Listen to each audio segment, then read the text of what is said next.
في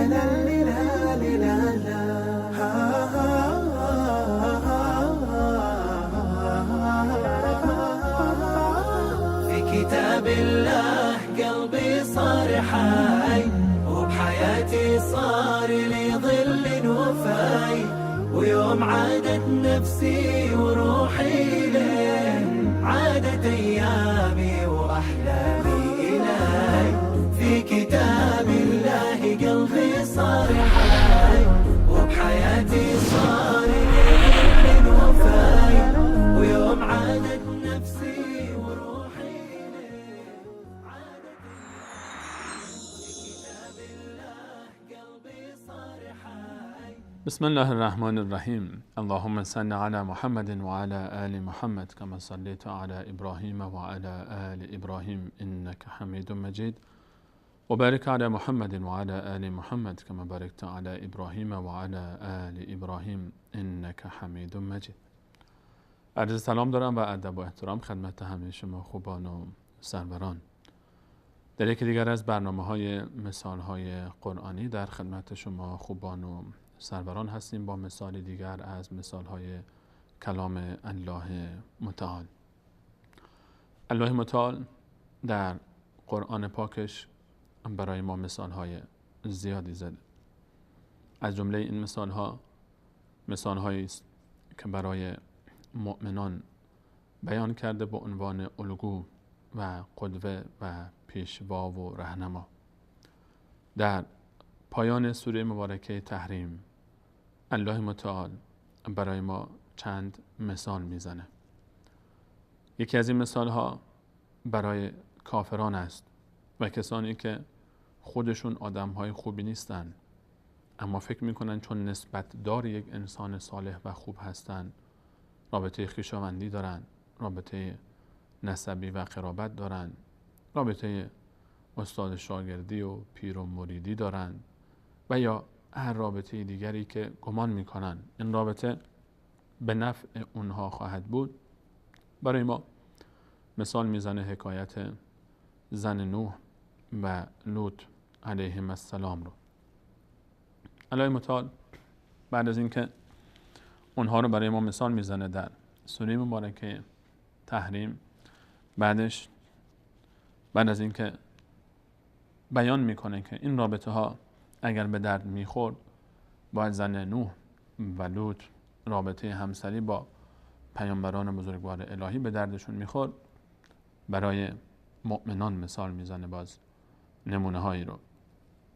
برای مؤمنانی که همیشه بهانه میارن که التزام به دین، پایبندی به دین سخته، چرا که جو اطراف و ماحول اجازه نمیده، چرا که خانه و خانواده و همسر و پدر و مادر و هر کسی که حالا هر شخصی ذکر میکنه، بهانه میکنه، اینها نمیگذارن من پایبند باشم. در آیه 11 الله متعال مثال میزنه و ضرب الله مثلا، مثال میزنه برای مؤمنین للذین آمنوا امرأة فرعون، زن فرعون رو مثال میزنه. آسیه، اون بانوی عظیم و بزرگ که در تاریخ به مانند خود کم داشت. آسیه رو مثال زد الله متعال برای ما تا درس بگیریم ازش. ملکه روی زمین و محبوبه فرعون، کسی که تمام قدرت فرعون رو میتونست داشته باشه و ثروتش رو و محبتش رو و حکمش رو و در دنیا مثل خودش نداشت. زنی که در قدرت، در ثروت و در کمال و جمال به مانند خودش در روی کره زمین نداشت، ایمان آورد به موسی علیه السلام و این سبب شد که شوهرش با ظالمانه ترین مجازات ها و شکنجه ها اون رو به شهادت برسونه و در پایان عمر مبارکش فقط الله متعال برای ما دعای اون رو ذکر کرد که فرمود رب ابن لی عندک بیتا فی الجنه و نجنی من فرعون و عمله و نجنی من القوم الظالمین. بعد از اینکه این دعا رو با این مفهوم الله متعال برای ما بیان فرمود که آسیه از الله متعال خواست تا قصری برای او بسازه به جای قصری که الان در اوست پیش خودش در بهشت، بعد از اون خواست تا او را از ظلم فرعون و فرعونیان و از عملشون و از قوم ظالم نجات بده.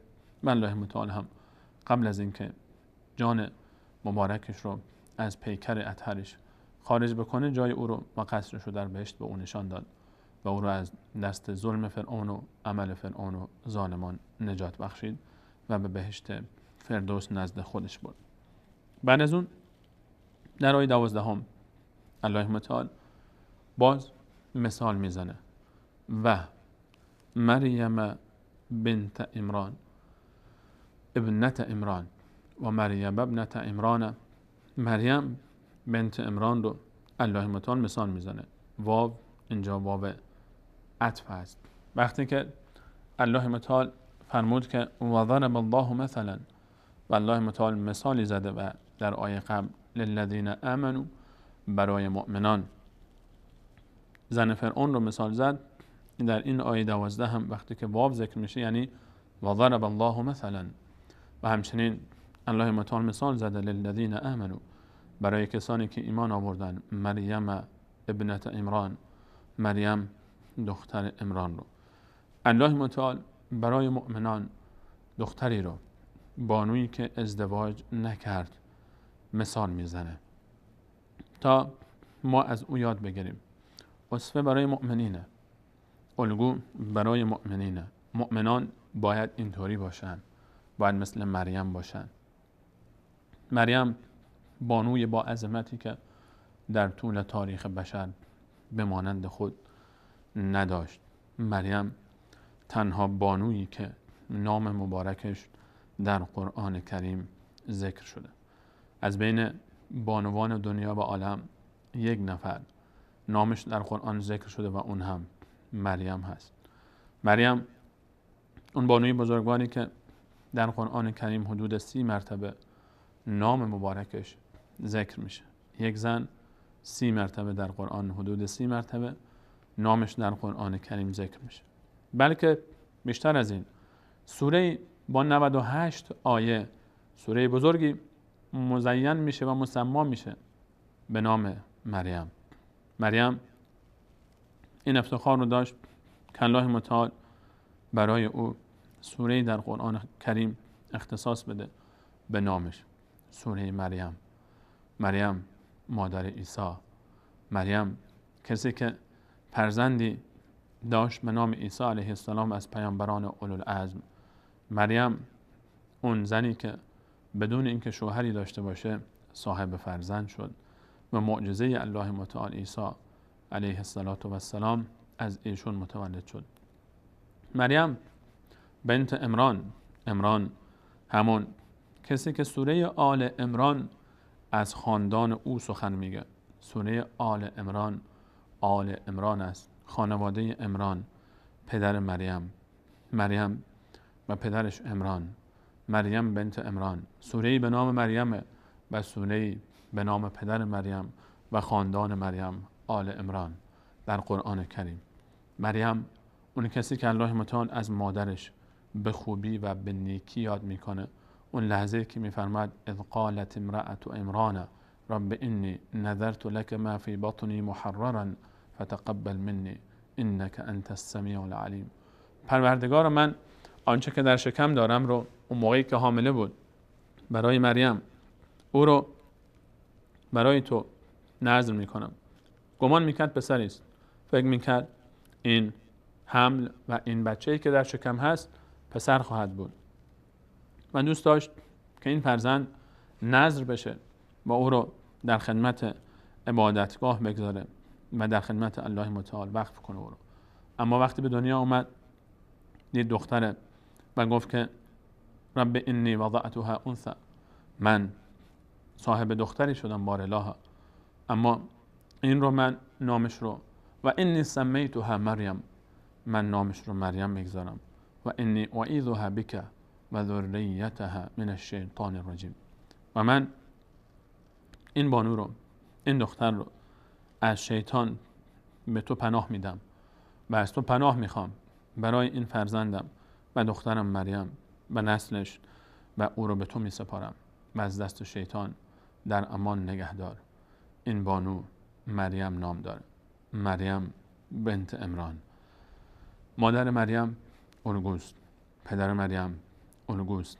آل عمران الگوست. سوره آل عمران به ما میفهمونه که این خاندان نزد الله متعال خیلی محبوب بودن. ان الله اصطفى آدم و نوح و آل ابراهیم و آل عمران علی العالمین.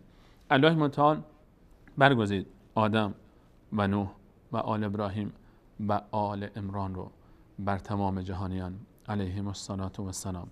آل عمران، خاندان عمران پدر مریم، برگزیده الله تعالی هستند. بلکه خود مریم و اذ قالت الملائکة یا مریم ان الله اصطفاکی و طهرکی و اصطفاکی علی نساء العالمین. اون لحظه ای رو بیاد بیاور که ملائکه و مریم گفتن ای مریم الله تعالی تو رو برگزید، تو رو پاکیزه گردانید و الله متعال این درجه و مکانت رو به مریم داده که او رو بر تمام عالمیان زنان عالم برتری داده. مریم مادر عیسی دختر عمران علیهم الصلاة و السلام. مریم الگوست برای مؤمنان. الله متعال مریم علیها السلام رو به عنوان الگو و به عنوان نمونه برای ما بیان میکنه. و مریم ابنت عمران، مریم دختر عمران، التي احسنت فرجها، اون بانویی که مسون داشت، محافظت کرد، نگهداری کرد شرمگاه خودش رو. مریم دختری بود که مشغول عبادت بود و در گوشه ای از مسجد الاقصی عبادت میکرد و مشغول به عبادت بود. دختر صبور، دختری پاک با عفت. مادرش پاک بود، پدرش پاک بود. وقتی مادر خوبه، وقتی پدر خوبه، اون موقع مشخصه که محصول این باغ و بوستان محصول خوبی است. و البلد الطیب یخرج نباته باذن ربه، زمین پاک نباتش و کشتش به اذن الله متعال خارج میشه.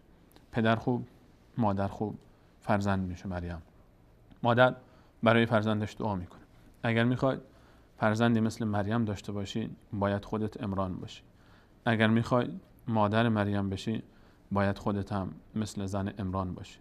اگر میخوای فرزندت بشه مریم، توی مرد باید عمران بشی اول و توی زن باید مادر مریم بشی و دعا کنی و به فکر فرزندت باشی و همیشه به دنبال کسب رضایت الله متعال باشی تا اون موقع خاندانت بشه مثل خاندان آل عمران، مثل اون کسانی که یک سوره بزرگ با 200 آیه به نام اونهاست. و دخترت بشه مثل مریم. مواظب دخترت باش. مریم التي احسنت فرجها، شرمگاهش رو محافظت کرد. مهمترین سرمایه یک زن و یک دختر شرمگاه اوست.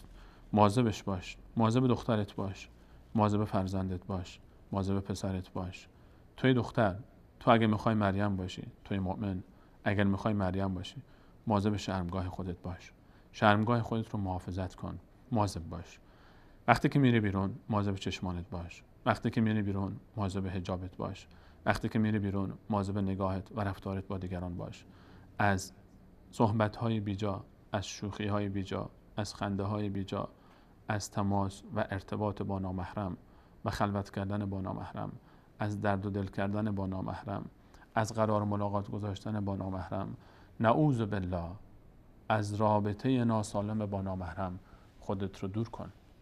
اگر میخوای مریم بشی، اگر میخوای الگو باشی، مثل یوسف باش. اگر مردی مثل مریم باش. اگر زنی، اگر مردی مثل یوسف، ولو اینکه زیباترین جوان زمانه خودت هم باشی، مثل خودت در کره زمین نباشه، پشت 7 در بسته یک زن زیباروی هم جوان خودش طالب این کار باشه با تو، اما فرار کن.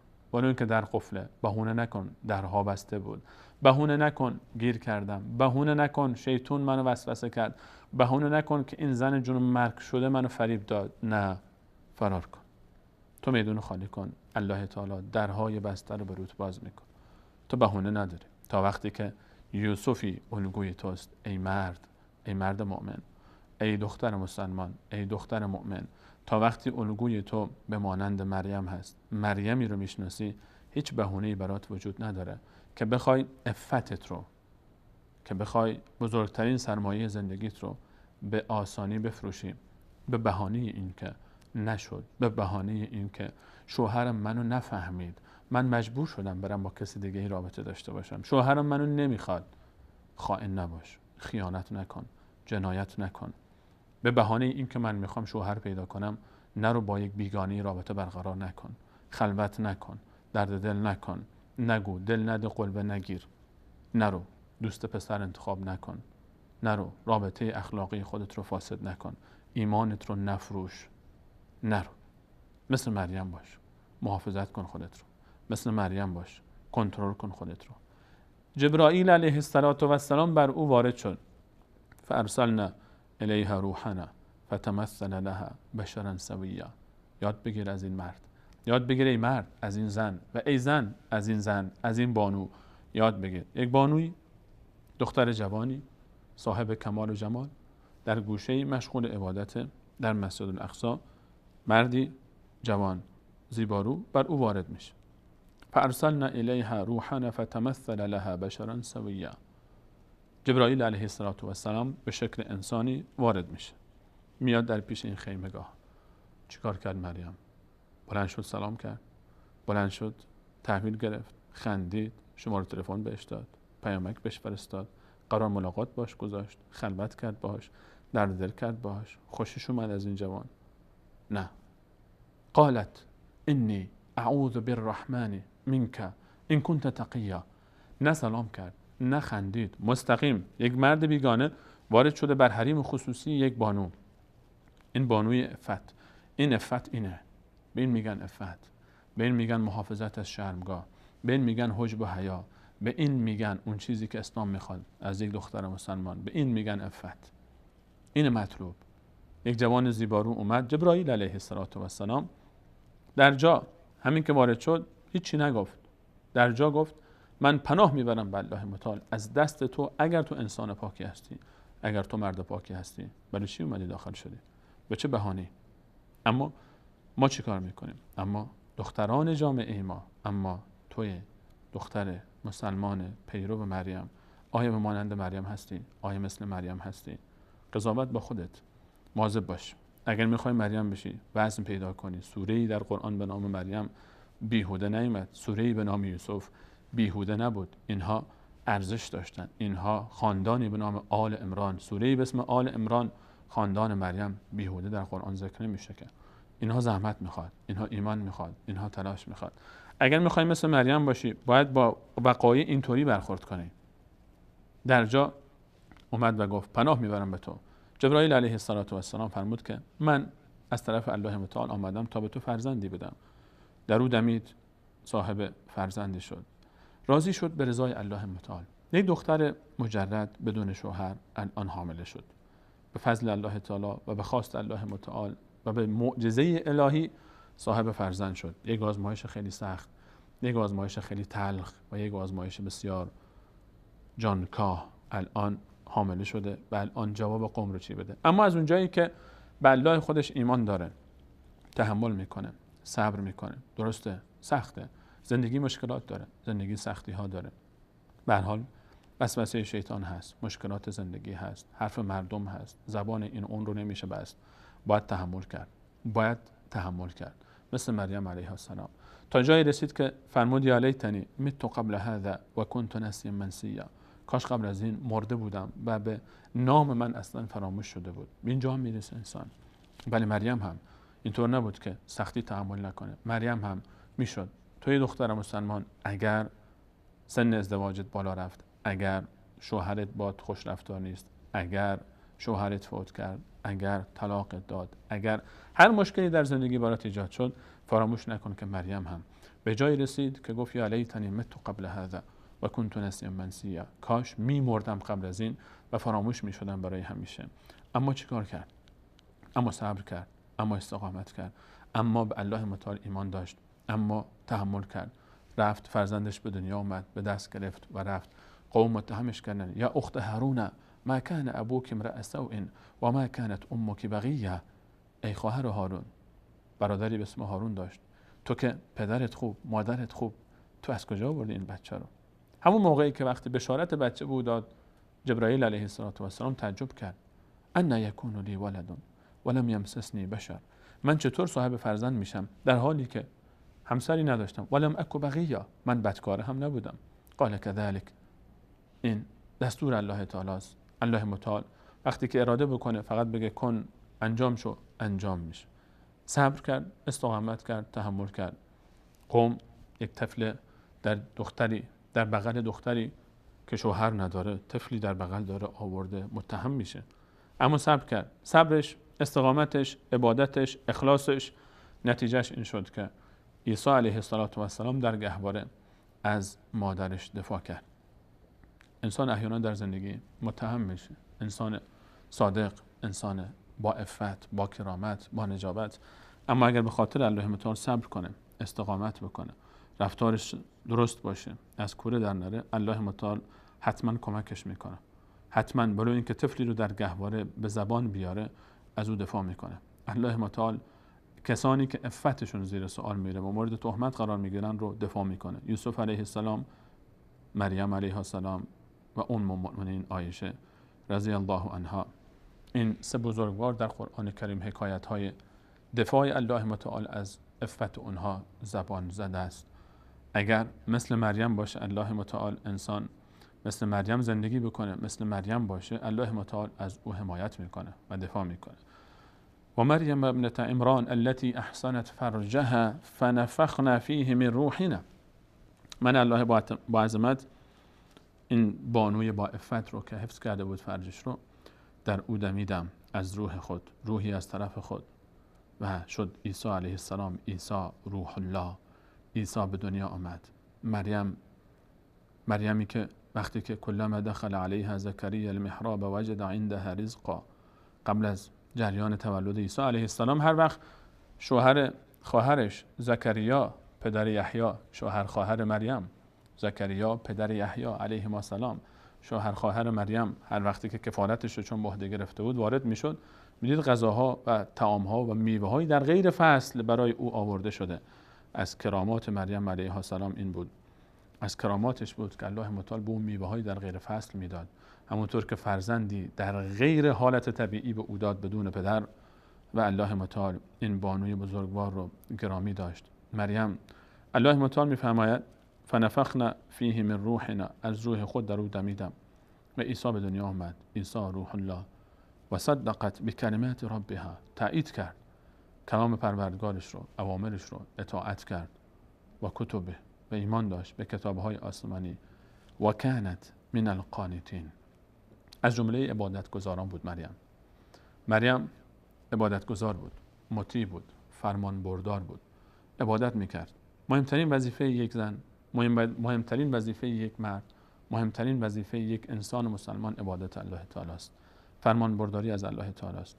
شاید بانوی دختری به مانند مریم هیچ وقت شوهری هم نداشته باشه، اما این چیزی از او، از مکانتش، از جایگاهش پیش الله متعال کم نمیکنه.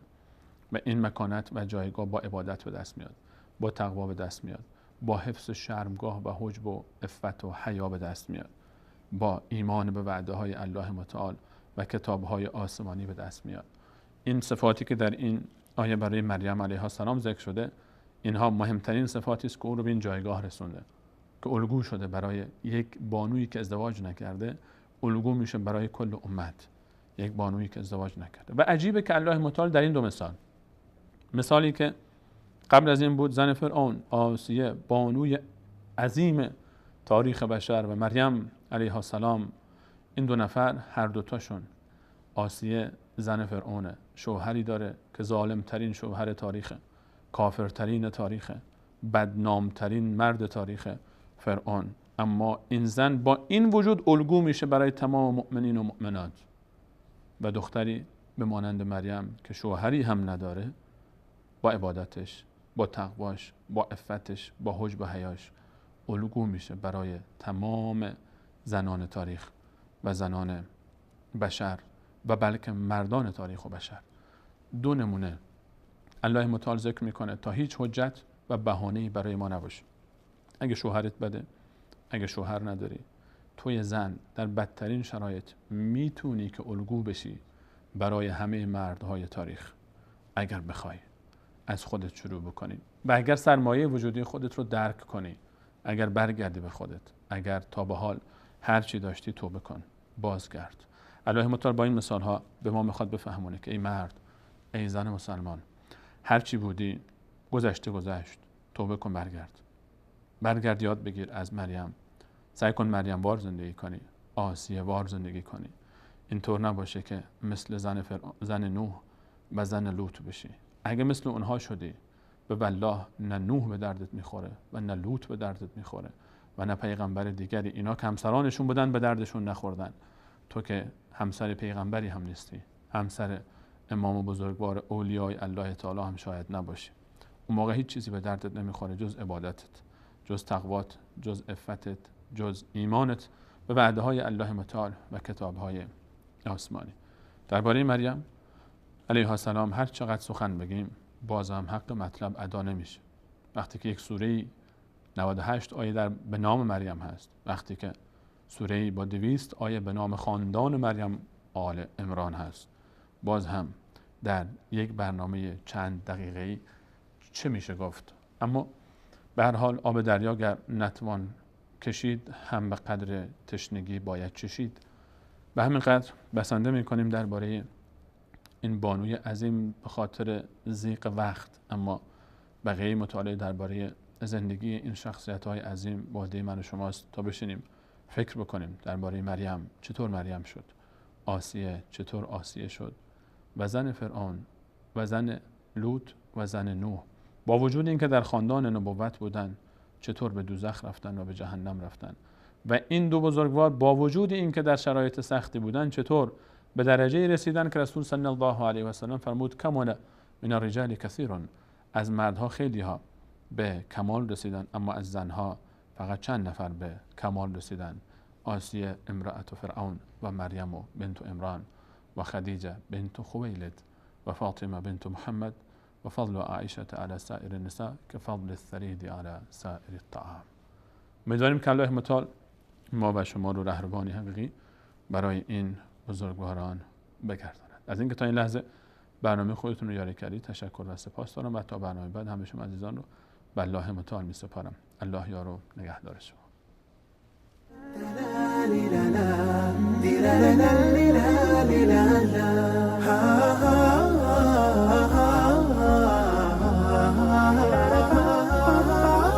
في كتاب الله قلبي صار حي وبحياتي صار لي ظل وفاي، ويوم عادت نفسي وروحي ليه عادت ايامي واحلامي الي.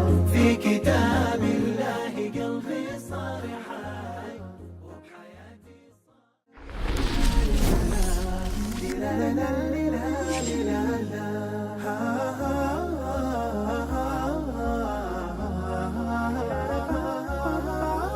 في كتاب الله قلبي صار حي